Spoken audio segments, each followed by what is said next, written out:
So if you want to wire up a brake controller in 89 F250 and you were not lucky enough to get one that was pre-wired for a brake controller, here's what you're going to have to do. First of all, the white wire is the ground wire. You just attach it to a metal part of the frame. The blue wire is your trailer brake wire.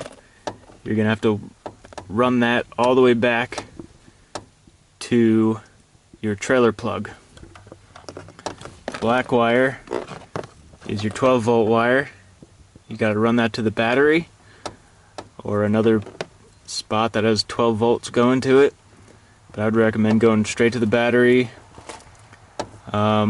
And make sure you put a 20 amp fuse in between this, in this connection somewhere. Actually, you can wire it to this right here, because this wire from the battery goes straight to there. So you can just put a connector on there and connect it there. Thankfully, I already had a hole in my firewall from the previous owner. He had a plow hooked up to it. And then finally, this red wire is the stoplight signal wire, and that gets hooked up to the cold side of the brake switch, which is right there. And the cold side of this brake switch is this solid green wire. The other wire is green with a red stripe on it. So you want to wire this red wire into this solid green wire. You're gonna have to cut all this stuff, all this sheathing back. And once you have your wires spliced and connected, you can then mount your trailer brake controller wherever you like, really.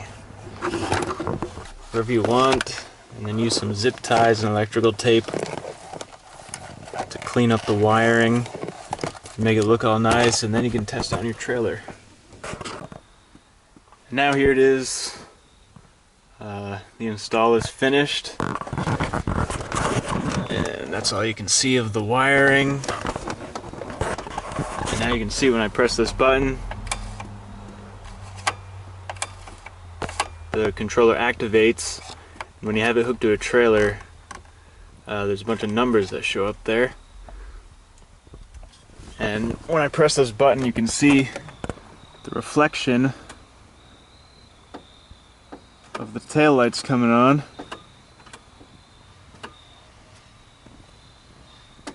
So that means that part's working real good. And now with it hooked up onto the trailer,